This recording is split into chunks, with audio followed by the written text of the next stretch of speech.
Sylvain Delfaux.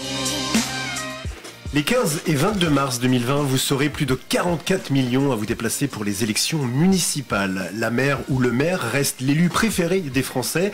D'après une étude Odoxa CGI, en zone rurale, 2/3 des Français et des Françaises ont une bonne opinion de leur maire. Aujourd'hui, c'est la liste Guichain-Pont-Rayon positif qui se dévoile à nos micros.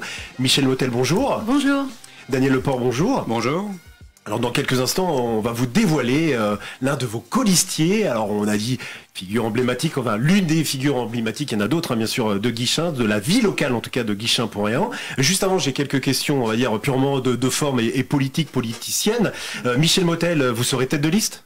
Alors, le groupe que je représente a décidé que je sois tête de liste, considérant que l'expérience que j'avais dans différentes instances permet que je puisse mener un projet en concertation avec les habitants et que j'en avais les qualités aussi humaines. Voilà, donc... Alors, Michel Motel, Daniel Leport, vous avez une histoire commune, puisqu'en 2008, Daniel Leport et 4 autres élus de la liste Guichain-Pont-Rayon à gauche vous écrivaient à vous, Michel Motel, pour vous signifier que vous ne faisiez plus partie de leur liste. En 2014 même, il y avait 2 listes, plutôt à gauche. Alors aujourd'hui, vous êtes réconciliés ? Oui, enfin, il n'y a jamais eu de désaccord complet. On a toujours continué à travailler ensemble. Là, on a fusionné nos listes donc il y a 1 an, quand on l'a annoncé dans le Reflet. Ça fait plus de 2 ans et demi qu'on travaille ensemble. Et avec des colistiers, on s'est dit que de toute manière, on a tiré les bilans de 2014, de ce qui s'est passé. Et on s'est dit que voilà, il n'y avait pas beaucoup de choses qui nous différenciaient. On travaille quand même de la même manière. On se rend compte pour les préparer certains conseils municipaux. Donc on s'est dit, cette fois-ci, on va refaire une seule liste. Et puis voilà, et on est parti comme ça. C'est vrai qu'en 2014, ça avait été très chaud. Je me souviens d'un débat ici même, au micro de Radio Laser. Entre vous, c'était un peu chaud. Vous êtes toujours de gauche ? Oui, on va dire progressiste. Et puis voilà. Oui, c'est un gros mot, la gauche ? Non. Pour moi, c'est pas un gros mot. Après, il y en a qui le prennent peut-être mal, mais non. Je pense que quand on est de gauche, c'est quand même qu'on va vers l'avant. Voilà. Alors, ça faisait justement en 2014 partie de nos différences, c'est-à-dire que nous, on était une liste ouverte avec une tête de liste que tout le monde sait avoir des valeurs de gauche, que je suis une femme de gauche, je suis conseillère départementale dans le groupe de gauche, plutôt dans le groupe de gauche. Vous avez le cœur aussi, c'est ça ? On peut en reparler, mais je suis une femme qui assume ce qu'elle pense et je l'assume aussi parfois dans mes votes. Je l'assume d'ailleurs tout le temps dans mes votes et je n'accepte pas en fait qu'on puisse contraindre des personnes à voter autrement que ce qu'ils pensent. Et du coup, parfois, quand vous êtes dans un groupe politique, vous êtes exclu parce que vous ne votez pas conformément au groupe. Mais moi, justement, je revendique, et je le revendique aussi dans une commune, que chacun puisse voter en son âme et conscience. Et je trouve ça triste pour la démocratie, quand vous avez des gens, un bloc majoritaire contre un groupe minoritaire, que les uns et les autres votent les uns contre les autres sans s'écouter. Et moi, je pense qu'on avance démocratiquement si on construit l'intérêt général en s'écoutant les uns les autres, et le débat d'idées fait avancer. Alors nous, on était une liste ouverte, et on est une liste ouverte Guichain-Pont-Rayon positive, c'est-à-dire qu'on n'est pas une liste de gauche. On est une liste avec des sensibilités différentes de tous horizons. C'est-à-dire il y a des gens plutôt à gauche, il y a des gens qui ne se ressentent dans aucun parti, dans aucun courant. Il y a des gens qui s'affichent à droite. Vous voyez, on a vraiment tous les courants, mais c'est pas notre sujet. Parce que nous, un terrain de foot, il n'est ni de droite ni de gauche. Un terrain de foot, il est là pour les habitants, et c'est ça qui compte pour nous, construire un projet pour les habitants. D'accord, on va essayer en tout cas de bien comprendre, de bien cerner. Alors vous avez parlé de 2014, donc il y avait 3 listes et puis il y a la liste donc de Joël Seller, maire sortant, donc qui a été élu au premier tour. Donc c'est ça en fait le bilan que vous avez tiré de 2014, de dire que diviser c'est compliqué. Vas-y Daniel. Oui, effectivement, c'est compliqué et puis en plus donc il faut avoir une bonne connaissance de la commune. Donc là, c'est vrai qu'en unissant nos forces, on est quand même, ça fait plusieurs élus déjà, on a un petit bilan. On connaît mieux la commune, on connaît mieux aussi la commune, parce que bon, faut bien voir que derrière, il y a la commune, il y a le pays, on en parlera, voilà, tout à l'heure. Et voilà, donc on a tiré tout ce bilan-là pour se dire, voilà, on va être mieux armé en faisant une seule liste. Alors on vous a promis un scoop puisque on va annoncer, donc c'est alors en plus c'est filmé pour dire, vous pourrez retrouver cette émission en podcast audio et aussi podcast vidéo sur notre Facebook et puis sur notre site internet radiolaser.fr. On vous a promis un scoop. Alors mis un peu la pression, Olivier Gicquel, en vous annonçant comme une figure emblématique de Guichen. Vous êtes donc l'heureux organisateur de la fête de la Saint-Jean à Guichen au mois de juin tous les ans. Vous êtes président du comité des fêtes, c'est ça? Je ne suis pas président du comité des fêtes, c'est Isabelle Crébrillac. Donc, par contre, je suis impliqué dans le comité de fête depuis de nombreuses années. Voilà, on vous connaît bien. Vous êtes quand même une figure emblématique de Guichen. Alors, bonjour Olivier Gicquel. Bonjour. Merci d'être présent. Donc, vous avez décidé de vous engager en politique. C'est une nouveauté. Pourquoi? Nouveauté, oui et non. Je suis impliqué dans la vie citoyenne de ma commune depuis de nombreuses années. Mais là, passer du côté élu, si vous êtes élu, c'est différent. C'est différent, mais c'est une continuité. Le milieu associatif, c'est aussi de la politique. Donc, et ça mène à la politique. Voilà. Là, disons que c'est dans le fait de pouvoir agir. Voilà. J'ai été à l'écoute pendant des années. Aujourd'hui, je veux être à l'écoute, mais agir. D'accord. Voilà. Alors, vous savez que je disais aux figures emblématiques, j'ai un dossier sur Olivier Gicquel, puisque j'ai une photo. Waouh! J'ai une photo, quand je dis figure emblématique, c'est la vérité, puisque Radio Laser, faut le dire, on se connaît avec Olivier. Radio Laser, en fait, a émis la première fois le 13 mai 1992. Ah oui. Ça date quand même. Et le jour de l'inauguration, Olivier, vous étiez là, vous étiez jeune. Et ben voilà, la petite photo, on la mettra aussi notre site internet. Okay. Voilà, le petit jeune qui est là, c'est Olivier. Voilà, c'est pour ça qu'on le dit. Est-ce que l'on voit Sylvain Non, il y a des dossiers aussi. Oui, il y a des dossiers. On va pas les ressortir aujourd'hui, en tout cas. Donc c'est vrai que voilà.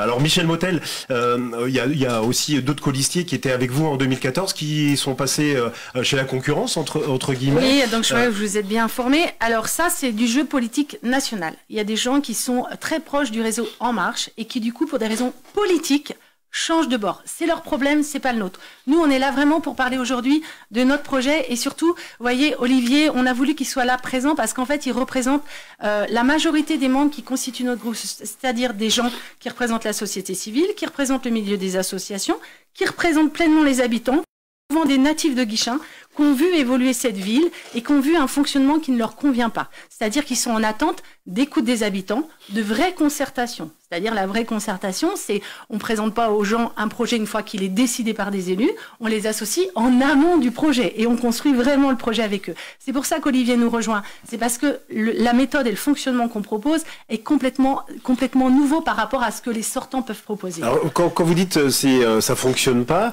quand on voit l'évolution de Guichen, plus 10% d'habitants en 5 ans, qu'est-ce qui fonctionne pas? Parce que si les gens viennent, c'est que ça marche plutôt. Oui, alors, aujourd'hui, il faut qu'on se pose la question, est-ce que les services sont à la hauteur du nombre d'habitants que nous accueillons chaque année? Alors, on peut continuer la fuite en avant de bétonner notre commune. Mais alors, dans ce cas-là, on n'est plus du tout conforme à la devise de notre commune, qui est l'avenir en vert. Demain, on a un enjeu climatique. Cet enjeu, il ne va pas se résoudre avec des kilomètres de béton. Il n'y a pas longtemps, j'étais à Paris pendant la canicule. Je peux vous dire que quand vous n'avez plus d'espace vert et d'arbres, et ben là, vous comprenez que la seule chose qui peut vous préserver de ces effets extrêmes de chaleur, eh bien, ce sont les arbres et les pelouses. Donc là, il y a un enjeu de limiter le développement de la commune pour bien intégrer aussi les nouvelles personnes. On est un peu dans un système aujourd'hui où je rencontre beaucoup de gens qui me disent bah voilà, moi j'ai élevé mes enfants, donc maintenant je vais aller voir ailleurs ce qui se passe. On a un système où on vient ici, on dort ici, et puis alors parfois on a de la chance parce qu'il y a un gros réseau associatif, donc on arrive encore à faire nos activités en local, mais il y a des attentes en termes d'animation, de dynamisme et aussi de culture. Beaucoup de choses nous ont été évoquées sur la culture. Moi je voulais revenir quand même avec vous sur notre différence. Alors le renouveau, clairement, ça va être cette liste. Parce que c'est pas parce que vous avez de l'autre côté une tête de liste qui est Monsieur Delamare, qui est un adjoint aux finances, voilà, plus ou moins connu, que c'est le renouveau. Vous avez quand même 11 élus sortants de la liste majoritaire. Donc ils ont un fonctionnement. C'est un fonctionnement descendant. Nous, on est dans un fonctionnement ascendant. C'est-à-dire, on prend la parole des habitants et on construit avec eux quelque chose. Et alors, on juge les gens sur les actes.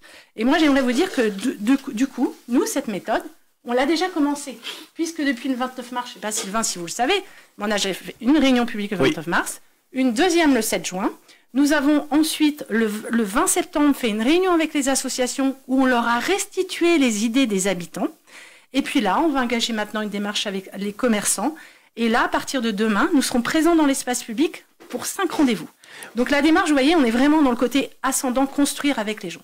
Alors là aujourd'hui justement, vous allez présenter les grandes lignes de votre projet, de votre programme, mais quelque part il n'est pas écrit en fait. Eh ben non, du coup on va pas vous présenter les grandes lignes parce que ce serait trahir. On va dire quoi alors? Alors on va vous dire ce que, parce que quand même. Votre ressenti peut-être? Non, la méthode aussi. La méthode. Ouais. Et puis des grandes problématiques. On ne va pas se leurrer, vous le savez, les gens vous le disent. Vous avez eu il n'y a pas longtemps une interview avec les membres du Conseil de développement. Ils vous ont parlé de l'aménagement des centres-bourgs. Ils vous ont parlé aussi de la problématique des déplacements. Cette problématique, elle existe ici. Le lien entre Guichen et Pont-Royal, ils vous en ont parlé. Évidemment, c'est un sujet.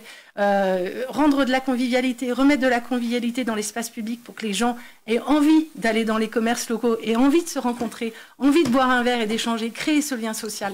C'est un enjeu, ça, de ce débat. On va quand même vous poser des questions aujourd'hui et on va essayer de voir, en tout cas, votre avis. Peut-être que vous aurez des avis divergents, mais en tout cas, on comprend que tout reste à écrire aussi. Donc, des réunions publiques, plusieurs réunions publiques avant l'élection, enfin, les élections du 15 mars 2020. Est-ce que vous savez s'il y a une troisième liste, par exemple? Ah, ça, on ne le sait pas. Non, on sait Pour le moment, on n'a pas d'informations qu'il y en a une troisième. Il y a eu des rumeurs pendant un moment, mais les rumeurs se sont tues, c'est ça? Oui. Ouais. Ok, bon, en tout cas, on va se dire qu'il y a deux listes pour l'instant. S'il y a une troisième liste, n'hésitez pas à venir nous appeler, parce que c'est vrai qu'on aimerait bien le savoir ici à Radio Laser.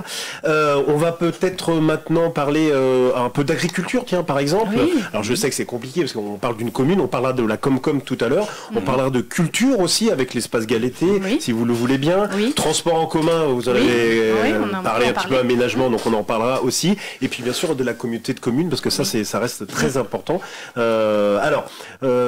Agriculture. Il y a des choses qui se passent en France avec, par exemple, des coopératives agricoles plutôt écologiques, c'est-à-dire que la mairie décide, alors ici à Guichen, les cantines sont encore gérées par la commune et pas par Sodexo, par exemple. Est-ce que c'est quelque chose qui est envisageable pour vous, une coopérative agricole gérée par la mairie, c'est-à-dire pour avoir du bio? Ah, oui, c'est envisageable. C'est vrai qu'il faut favoriser le bio dans la cantine. Là, à l'heure actuelle, il y a quelques repas, mais il faut aller... On est à 20%, c'est ça aujourd'hui? Donc c'est obligatoire, je crois, d'ailleurs. Il faut aller plus loin, oui. Michel Motel, je vous vois, vous avez une idée là-dessus? Moi, j'ai une idée de dire que... Est-ce qu'on peut peut-être, avant de débattre là-dessus, expliquer ce que ça peut être une coopérative agricole gérée par la mairie?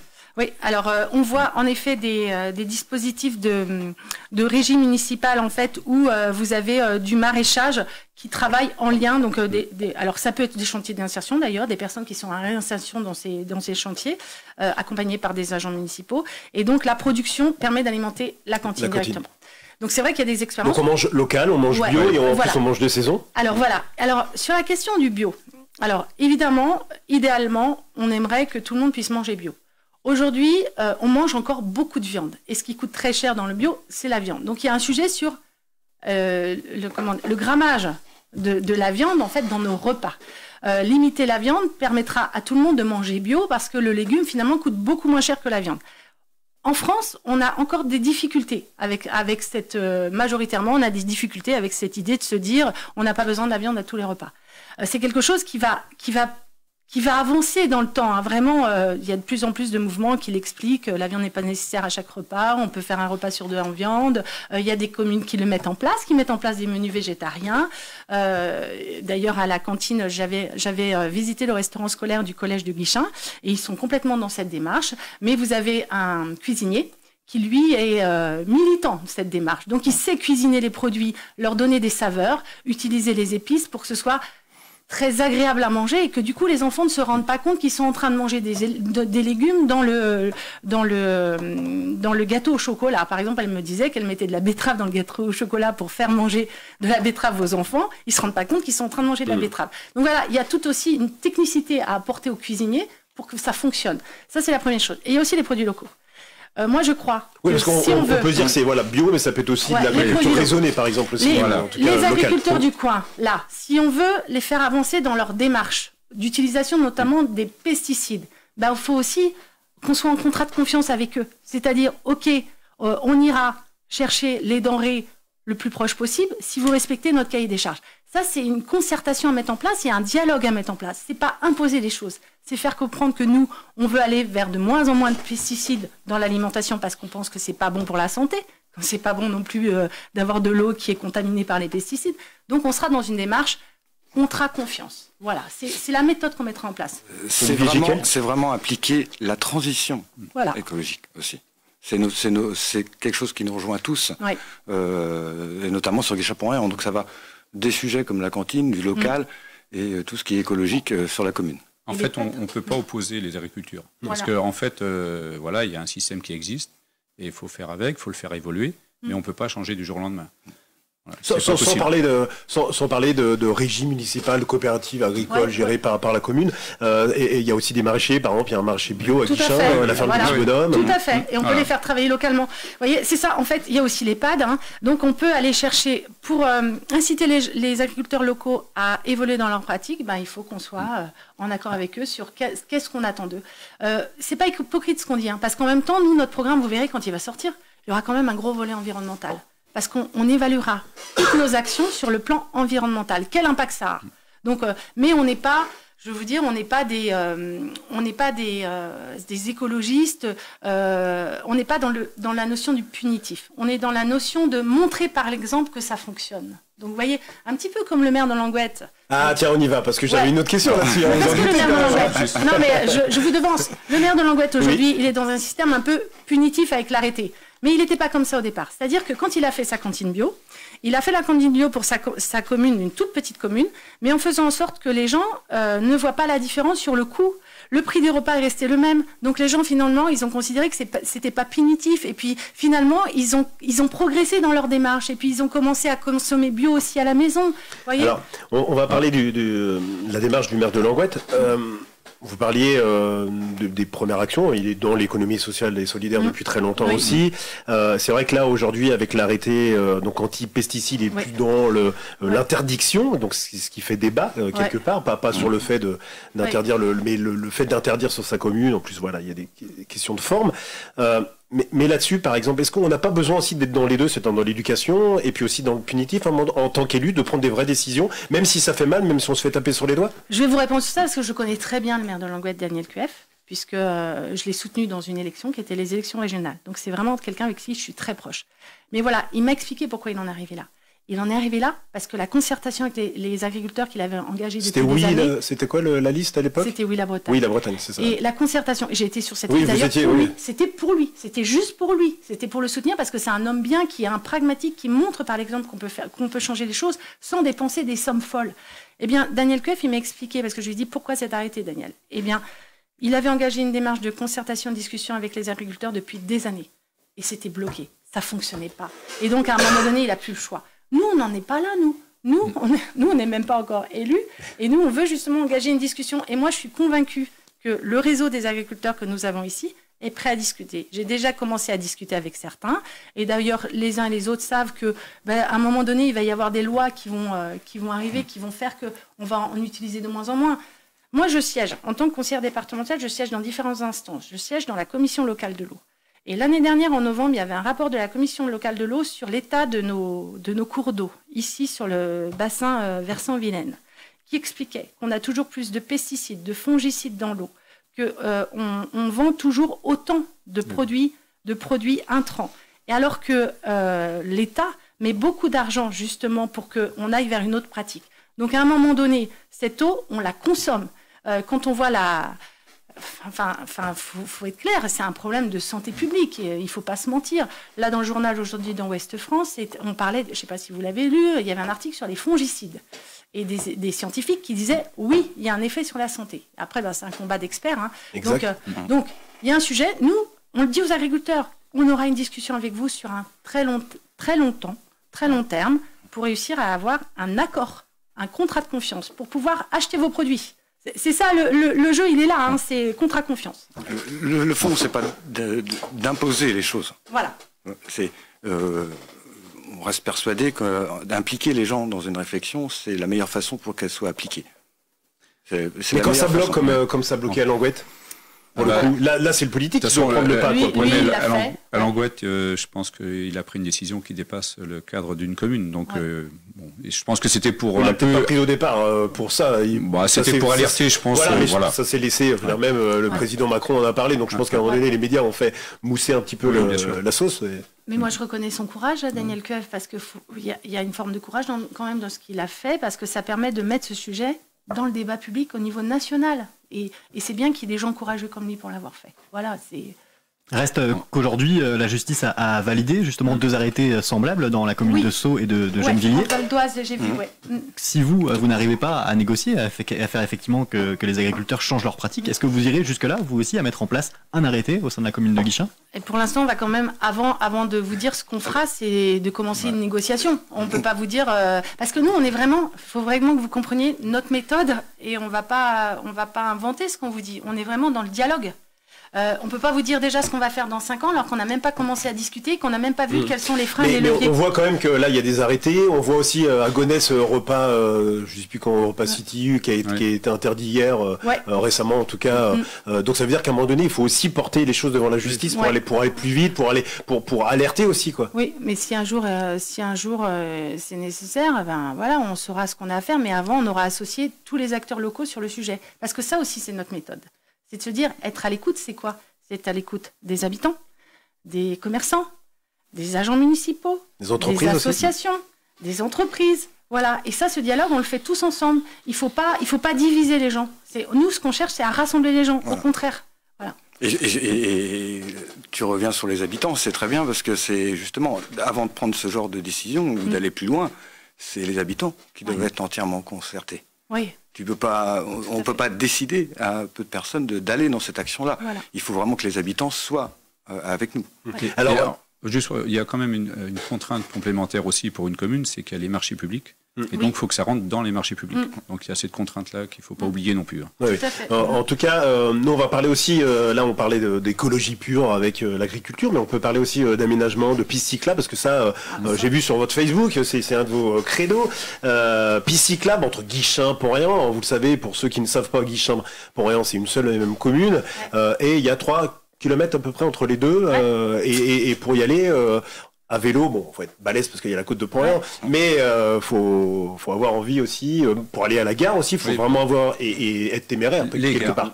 Aujourd'hui, il faut être téméraire. Les gares. Mais en tout cas, la gare de Guichen, par exemple, qui est à côté de Bourdécompte. Voilà, il y a des jours où faut pas avoir peur de mourir. Hein. Ouais. Et alors, justement, aujourd'hui, on a un gros problème. Et moi, ce que je trouve triste, c'est qu'il y a eu un plan de déplacement. Il y a eu un plan de déplacement réalisé en 2010 par la municipalité en place, qui estimait le coût d'une piste cyclable entre Guichen et Pont-Réan, qui disait que c'était nécessaire, qui revoyait même l'aménagement du bourg, et finalement, rien n'a été fait sur ce plan de déplacement. Alors, le coût d'une piste cyclable entre Guichen et Pont-Réan, estimé dans cette étude, c'était 300 000 €.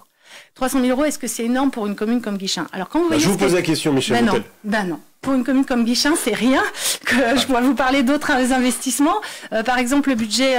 C'est vrai que pour le citoyen, pour nous, c'est compliqué de se dire 300 000 €, c'est énorme. Est-ce que c'est énorme ou pas pour une commune comme Guichen? Notre budget fonctionnement-investissement, c'est 11 millions d'euros. Donc ça, c'est considéré comme un investissement. Ça s'amortit sur plusieurs années. Donc, en plus, aujourd'hui, le département, donc comme vous le savez, je suis conseillère départementale, donc je suis bien au courant des dossiers. Finance une partie, c'est ça? Je pourrais éventuellement... Vous connaissez Roger Morazin qui est... Je connais très bien Roger, Monsieur Lefebvre aussi, qui est en charge des infrastructures routières, et j'en ai discuté avec lui. Tout ça, c'est des négociations. Si le département considère que cet axe, il est structurant aussi au niveau du département, et c'est le cas parce qu'en fait, vous avez le même type de piste qui est faite entre Bru, Pont-Réan, vous l'avez vu, une piste magnifique qui a été faite, qui a été financée par Rennes Métropole, et vous arrivez du côté de Guichen, vous n'avez plus cette piste. Alors, ça pose quand même un grave problème. Moi, c'est régulièrement que je prends des autostoppeurs sur cette route, des jeunes qui marchent parfois la nuit sur la route. On a beaucoup de chance qu'il n'y ait pas eu un accident. Et puis, il y a aussi des gens je vois des gens de tous âges marcher sur cette route. Donc ça, c'est vraiment quelque chose qui semble être prioritaire. Pourquoi nous on dit que c'est prioritaire? Parce que quand on a fait nos réunions publiques, c'est ressorti. Majoritairement. La question des pistes cyclables, c'est pour ça qu'on peut vous permettre de vous dire qu'il y aura des axes prioritaires parce que c'est les habitants qui nous les ont donnés. On voit bien que c'est ce qu'ils veulent. La question des pistes cyclables, des accès aux gares, même parfois des accès aux hameaux. Alors, piste cyclable entre Guichen et Pont-Réan. Il y a, Et piétonne. Et piétonne. Cyclable et piétonne. On la met comment par rapport à la côte de Pont-Réan? Deux solutions. Alors on n'est pas encore là. Après, c'est des choix techniques. C'est des choix techniques. C'est juste que voilà. Par contre, tout le monde ne va pas être capable. Il faut rajouter, c'est quand même des choix à un moment donné de la municipalité, parce que la route qui a été refaite donc au niveau du cinéma, là par exemple, c'est plus de 700 000 euros. Hein. Vous voyez, vous nous parliez de donc budget. à un moment donné, c'est un choix. Voilà. Et ce qu'on va pas oublier aussi, c'est dans les hameaux, vers les abribus, il y a des endroits, c'est très dangereux. Ah oui. Donc c'est pas forcément très long, mais c'est dangereux. Donc il y a tous ces points-là qu'il faut regarder pour les traiter, quoi. Et après, c'est des choix. Voilà, on ne peut pas tout faire, mais il faut les faire. Et pour la côte de Pont-Réan, aujourd'hui, il y a des vélos électriques. Oui. Et qui montent cher. Qui montent la côte de Pont-Réan. Et justement, c'est un sujet. Oui, mais il y a des... Ça, c'est un sujet aussi. Et des trottinettes électriques. Une commune ne peut pas financer tout. Non. On est d'accord. Mais on ne va pas dévoiler toutes les idées qu'on peut avoir. Mais il y a... Pourquoi pas? Elle ne peut pas financer. pour notre programme. D'accord. Elle ne peut pas financer tout. Ça sera le débat la prochaine fois. Elle ne peut pas financer tout, mais elle peut financer ce que les personnes demandent, ce qu'elles ont besoin. C'est tout intérêt de la priorité de ce que l'on met sur les sujets. Et le transport, c'est au niveau de la communauté de communes, et il y a déjà eu des actions vers les vélos. Transport, on peut partir des transports en commun. Maintenant, c'est la région qui gère les transports en commun. C'est pas encore top.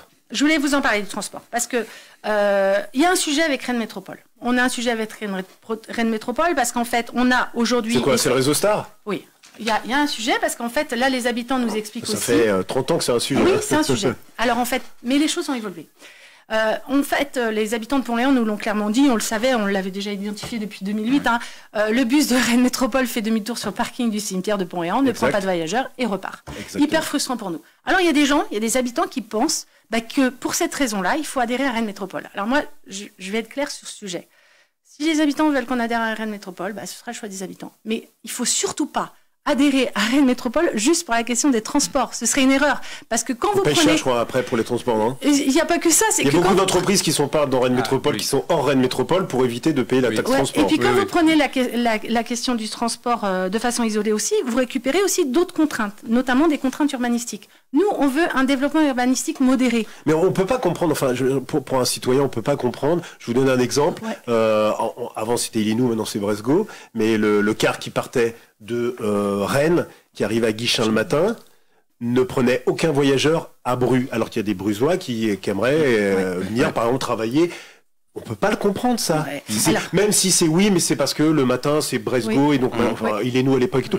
À un moment donné, on peut pas le comprendre. Justement, il y a des évolutions. Et du coup, comme je suis conseillère départementale, il y a des grands débats au niveau du département sur ce sujet-là, sur dépasser les clivages de compétences. Et justement, là, hier, j'étais en session au département, j'ai parlé avec parce que je commence à construire avec eux des petites négociations et entrer dans le sujet avec eux. Donc, je discutais avec des élus rennais en leur expliquant, c'est tout leur intérêt aux Rennais, que nous, on ne vienne pas avec nos voitures à Rennes. Parce que quand on vient avec nos voitures, on pollue leur air.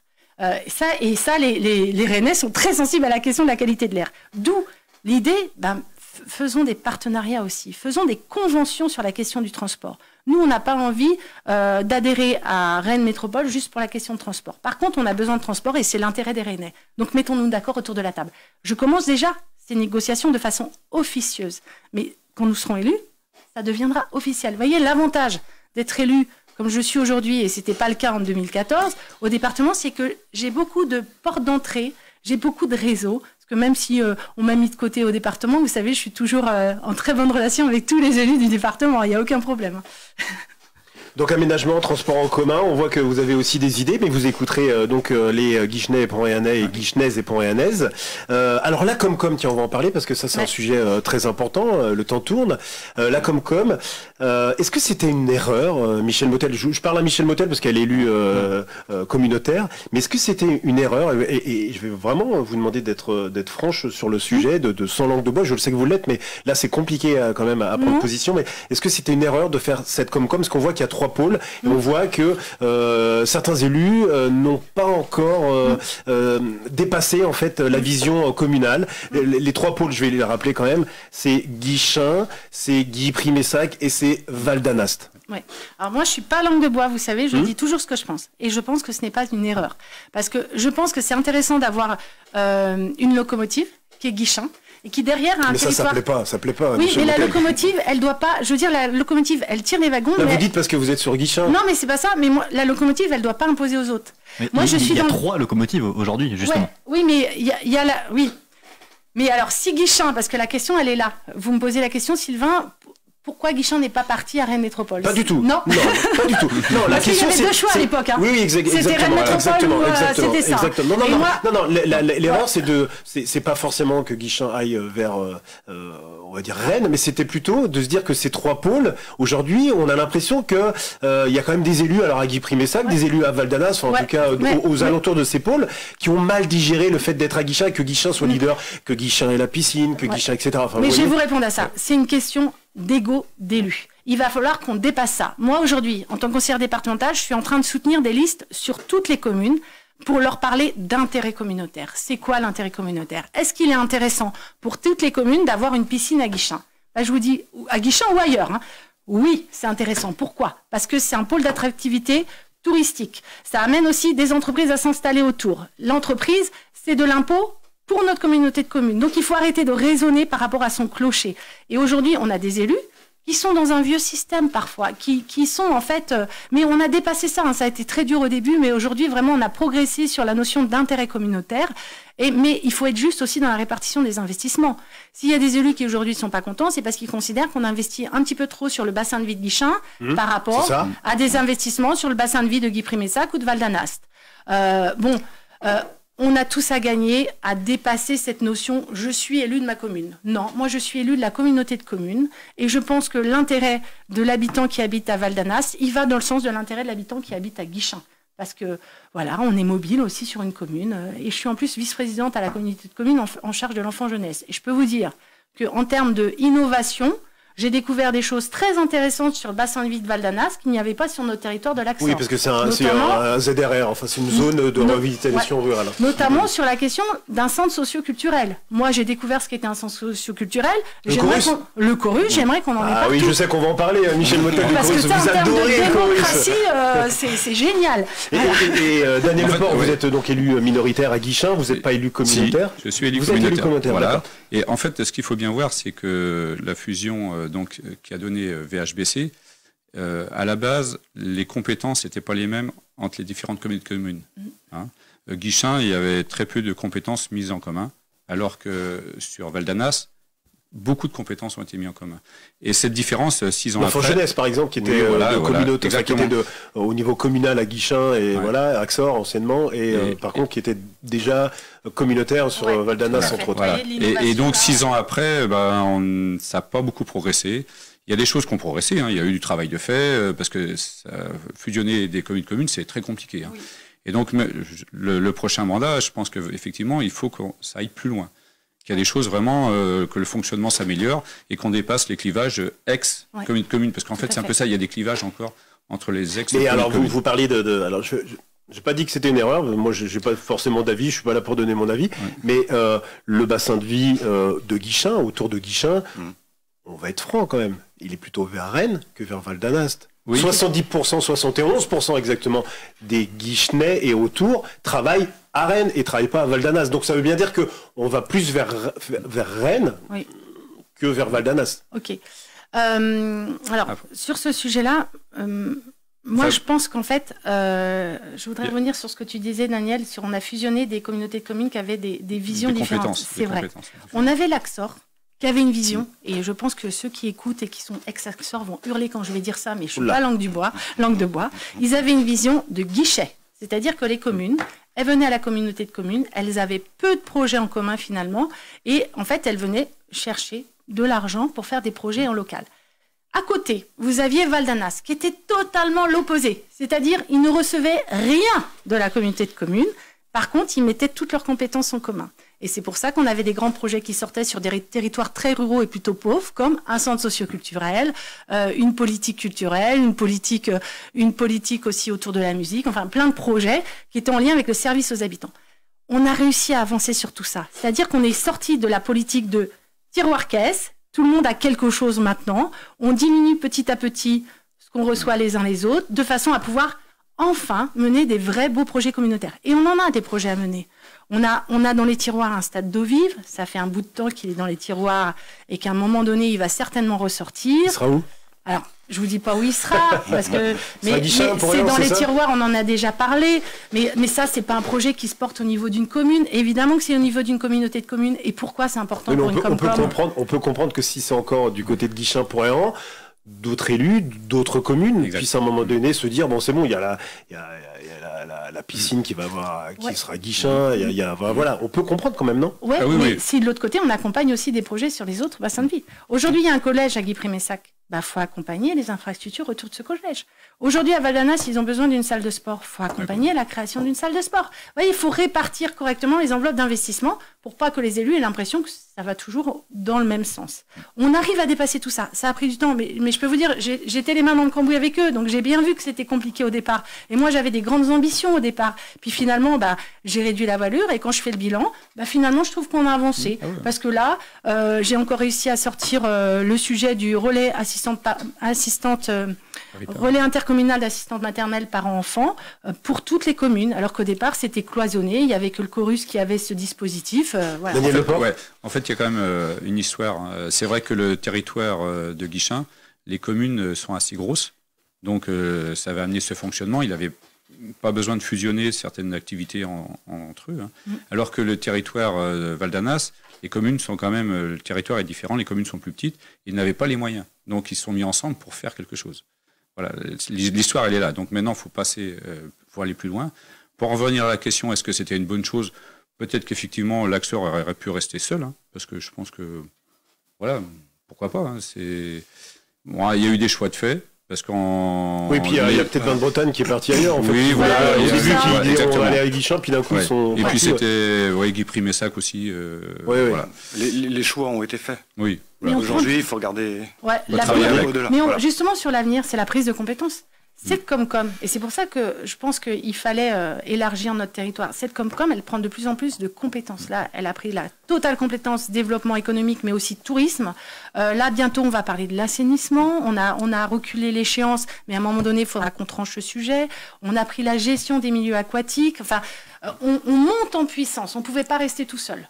Alors, et le temps. VHBC, ça reste jeune. Oui. Il faut du temps pour ces projets-là. Voilà. Faut du temps. Le lycée, tiens, vous êtes déçu que le lycée soit pas à Guichen? Oui, on est déçus, on aurait adoré. Oui. Mais il faut être réaliste. Voilà, la région, elle investit là où elle pense que les besoins sont plus importants, notamment à Janzé, il y avait cette question de temps de transport des élèves qui a beaucoup joué. Voilà, donc c'est fait, mais on continuera à demander. Vous ma question, elle est là, en fait. Est-ce que c'est quelque chose qui est dans les cartons? Si vous êtes élu maire Michel Motel, vous allez remettre le couvert avec le lycée? Oui, on insistera. Parce qu'en plus, ce qu'on avait entendu aussi, il y avait un problème de terrain, a priori, qui ne convenait pas. Voilà. D'accord. Ce sont des projets, je reviens sur la piscine, même si VHBC est porteur, on est dans une commune qui va vers 10 000 habitants. C'est une logique. Une piscine, le lycée, c'est quelque chose qui vient dans l'évolution d'une commune comme Guichen. Voilà. Je peux comprendre VHBC qu'on demande à tel endroit, mais ce que représente Guichen aujourd'hui, c'est ce qu'il faut regarder aussi. Conseil de développement, tiens, vous y êtes attaché un petit peu, Michel Motel? Carrément. On vient de voter une motion au département, où on soutient justement le fait qu'on veut garder des conseils de développement. Oui, parce qu'en fait, la loi revient un peu dessus, c'est ça? Sur la loi NOTE, avait dit tout le monde doit avoir son conseil. Alors le Sénat propose que ça soit facultatif. Je vais vous le dire, si c'est facultatif, ils ne le feront pas. Parce qu'aujourd'hui, le conseil de développement, je vais vous donner un exemple de ce qu'on fait concrètement, en tout cas de ce qu'est mon bilan à la communauté de communes. C'est le conseil de développement existe au niveau de la communauté de communes, et la question, Roger Monrazin a travaillé avec ça, a engagé des discussions avec ce conseil de développement, et dans les discussions, il était convenu qu'on fasse entrer en fait des membres du conseil de développement dans nos commissions de la communauté de communes. J'étais la première élue à ouvrir la porte de ma commission à un membre du conseil de développement. Moi je trouve ça dingue, mais j'ai des élus qui ont une réaction d'hostilité, qui n'étaient pas contents que j'ai fait ça. Alors que pourtant, le regard de la société civile, le regard d'un habitant, il nous éclaire. Mais vous avez encore des élus qui considèrent que ce qu'on fait est secret. Ils oublient qu'ils sont eux-mêmes des habitants.